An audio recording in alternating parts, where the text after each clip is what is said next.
नमस्कार, पीके टाइम्स में आप सभी का स्वागत है। मैं हूं आपके साथ आरती शर्मा। राजस्थान की सियासत में जुबानी जंग तो हर रोज देखने को मिलती है, मगर आज एक दावा किया गया है। पूर्व मुख्यमंत्री अशोक गहलोत ने ऐसा धमाका किया है जिसने बीजेपी के किले में हड़कंप मचा दिया। गहलोत का सनसनीखेज दावा है कि मुख्यमंत्री भजनलाल शर्मा की कुर्सी छीनने का भयंकर षड्यंत्र रचा जा रहा है, और वो भी उनकी अपनी ही पार्टी के भीतर से। आखिर क्या है सियासी खेल की इनसाइड स्टोरी? चलिए खोलते हैं सियासी साजिश के पन्ने। पूर्व मुख्यमंत्री अशोक गहलोत बुधवार को जोधपुर दौरे पर थे। यहां सर्किट हाउस में मीडिया से बातचीत करते हुए कहा कि मुख्यमंत्री जन सुनवाई करे तो पता चल जाएगा कि जनता क्या चाहती है। उन्होंने बीजेपी पर निशाना साधते हुए विस्फोटक दावा किया। अब मैं बार बार मुख्यमंत्री कहना चाहूंगा, हम विपक्ष में हैं।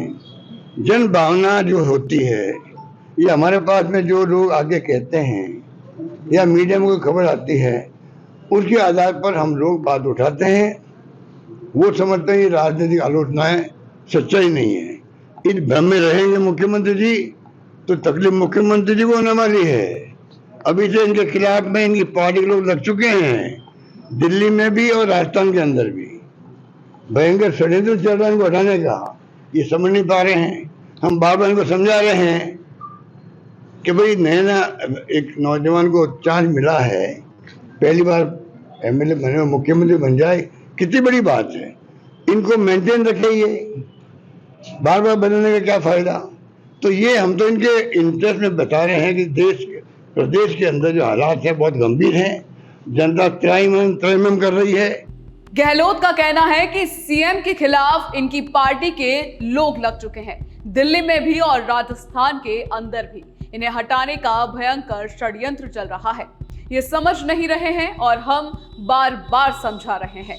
नौजवान को मौका मिला है, पहली बार एमएलए बनकर मुख्यमंत्री बन जाए, कितनी बड़ी बात है। इसे मेंटेन रखे, बार बार बदलने से क्या फायदा। गहलोत ने तंज कसते हुए कहा, भजनलाल जी पहले अपनी कुर्सी संभालिए, क्योंकि आपके अपने ही आपके खिलाफ तलवारें तान रहे हैं। अब जरा ये जान लीजिए कि आखिर गहलोत ने ऐसा क्यों कहा।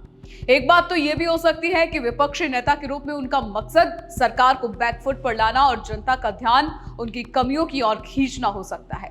यह बयान बीजेपी के नेतृत्व को रक्षात्मक रुख अपनाने के लिए मजबूर कर सकता है। लेकिन वहीं दूसरी तरफ गहलोत ने पुरानी चर्चाओं और अफवाहों जैसे जुलाई 2024 का कथित ऑडियो लीक और सितंबर 2024 में भजनलाल की लीडरशिप पर उठे सवाल को आधार बनाकर यह बयान दिया होगा।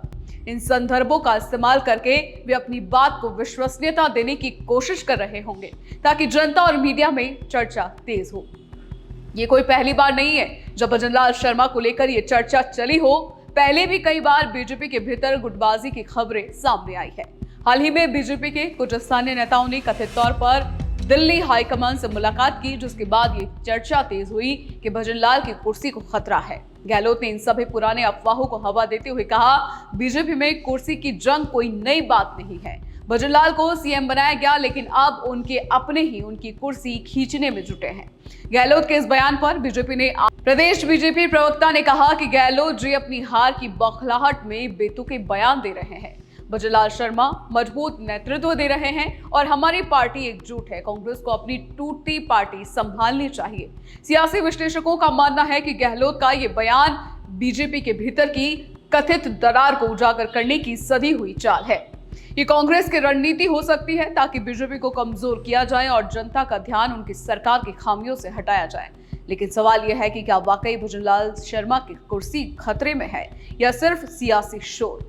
ये आने वाला वक्त तय करेगा। फिलहाल पीके टाइम्स की आपको ये रिपोर्ट कैसे लगी, हमें कमेंट करके जरूर बताएं। साथ ही साथ चैनल को सब्सक्राइब करें।